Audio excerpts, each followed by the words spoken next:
جناب یحییٰ بن معاذ رازی رحمۃ اللہ علیہ کہتے ہیں کہ اپنے نفس کا طاعت و بندگی کر کے مقابلہ کرو، یعنی نفس جو ہمارا بہت بڑا دشمن ہے اس کا مقابلہ کیسے ہو جبکہ وہ طاقتور بھی ہے۔ گناہ کرتے کرتے نفس اور شیطان بہت طاقتور ہو چکے ہیں، بہت زیادہ۔ جیسے ایک سرکش گھوڑا ہوتا ہے کہ اگر اس کو شروع ہی میں اگر آپ نے قابو میں نہیں کیا تو پھر وہ آپ کے قابو میں نہیں آئے گا۔ اور شاید آپ نے دیکھا ہو سرکش گھوڑوں کے ایک دو مرتبہ حالات ہم نے بھی دیکھے ہیں۔ تو نفس جو ہے یہ سرکش گھوڑے سے بھی زیادہ خطرناک ہے۔ اس کو چھوڑ دیا اگر بے لگام تو یہ کل ہو کر کے ہم پر حاوی ہو گیا۔ آج پوری دنیا پہ نفس حاوی ہے، پوری دنیا نفس کے تابع ہے۔ تو فرماتے ہیں کہ اپنے نفس کی طاعت و بندگی کر کے مقابلہ، یعنی اللہ کی اطاعت اور بندگی کر کے نفس کا مقابلہ کرو۔ جب اللہ کی بندگی کرو گے تو نفس تمہارا کمزور ہوگا۔ اور کیسے ریاضت کرو، شب بیداری یعنی رات میں جاگو۔ جاگنے کا مطلب جاگنے کا مطلب یہ جو جاگنے کا لے لیا کہ ناچ گانا، یہ نہیں ہے۔ جاگنے کا مطلب ہے قرآن کی تلاوت، ذکر، اذکار، اللہ اور رسول کی گفتگو۔ آج جس معاشرے میں ہم وقت گزار رہے ہیں، اللہ کی پناہ کتنی گندگی آ گئی ہے، اور کون سا عذاب آنا چاہیے مگر یہ رب کی رحیم ہی ہے کہ وہ عذاب سے بچے ہوئے۔ شادی بیاہ میں آئندہ کی زندگی میں لوگ اچھائی تلاشتے ہیں کہ میاں بیوی میں محبت ہو، اچھا ماحول بنے، اچھا گھر۔ انصاف سے بتائیے کہ نکاح کے علاوہ اسلامی کیا رہ جاتا ہے؟ اس میں صرف ایک کام ہے نکاح، اس کے علاوہ سارے شیطانی کام ہیں۔ پوری رات گندگی، اور پوری رات کیا کہتے ہیں ناچ گانے، اپنا بھی ماحول اپنا بھی وقت خراب، دوسروں کا بھی وقت خراب۔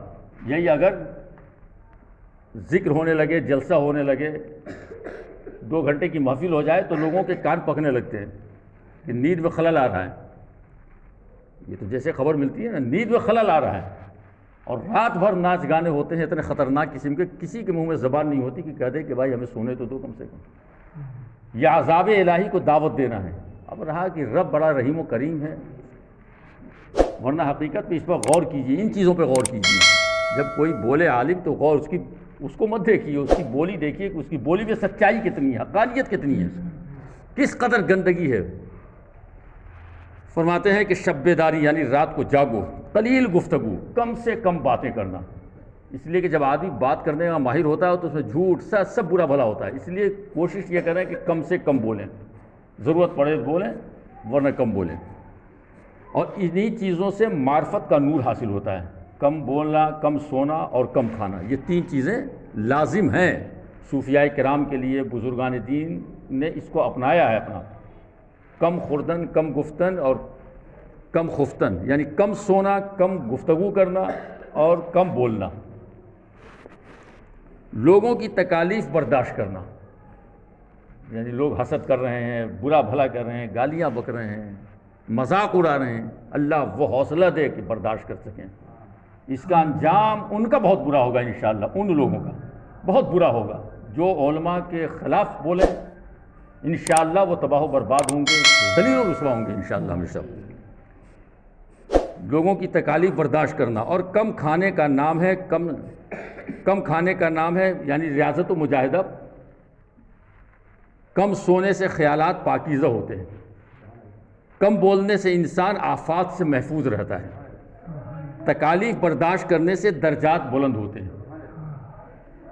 اور کم کھانے سے شہوات نفسانی ختم ہو جاتی ہے۔ پیٹ بھر کے کھا کے دیکھیے پتہ چل جائے گا، خوب جم کے سو کے دیکھیے کتنا برا لگتا ہے اٹھنے کے بعد۔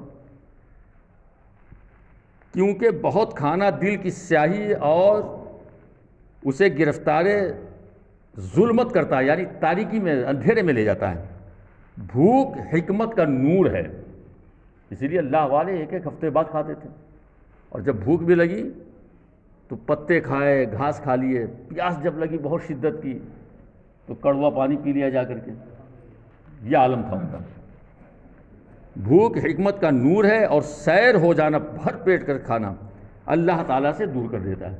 اور ابھی بھی ہم لوگ دیکھ لیں، پیٹ بھر کے کھائیے سستی چھا جائے گی، نماز کا وقت چلو بعد میں پڑھ لیں گے، قرآن کی تلاوت بعد میں کریں۔ بہرحال اپنے دل کی صفائی کی ضروری ہے، بہت سخت ضرورت ہے۔ کچھ نیک کام تھوڑا سا دنیا کو دکھاوے کے لیے کر رہے ہیں اور اندر میں دل گندا بنا ہوا ہے، علماء سے حسد ہے، اچھائیوں کی طرف نہیں ہے، تو وہ تباہی کی طرف لے جا رہی ہے وہ. ورنہ نیک کام کرنے والے ہندوؤں میں کم ہیں کیا؟ اب آپ دیکھ لیجئے کہ گرمی میں پیاؤ یہاں سے وہاں تک لگا ہوا ہے. کون لگایا؟ فلاں پنڈت نے لگایا، فلاں ٹھاکر نے لگایا. مسلمانوں کو تو توفیق ہی نہیں لگانے کی. اور ابھی سردی کا وقت آ گیا، آپ دیکھیے گا لحاف یہاں سے وہاں تک رین بسیرے لگے ہوں گے. تو اس کا مطلب کیا وہ جنت میں چلے جائیں گے؟ تو جو مسلمان خاص کر نوجوان کھڑے ہو کر کے اور دین کے نام پر جو دھوکہ دے رہے ہیں لوگوں کو، وہ اپنی عاقبت دیکھیں. انشاءاللہ دنیا بھی خراب ہوگی، ایسے لوگوں کی عاقبت خراب ہوگی جو کسی عالم کو تکلیف دیں، عالم کو ستائیں، کام کرنے والے کی کام میں رکاوٹ ڈالیں. اللہ ایسے کو ذلیل و رسوا تباہ و برباد کر دیتا ہے. بہرحال اللہ تعالی ہمیں ان باتوں پہ چلنے کی توفیق عطا فرمائے جو ہم گفتگو کرتے ہیں اور کتابوں میں پڑھتے ہیں. صلی اللہ علیہ وسلم.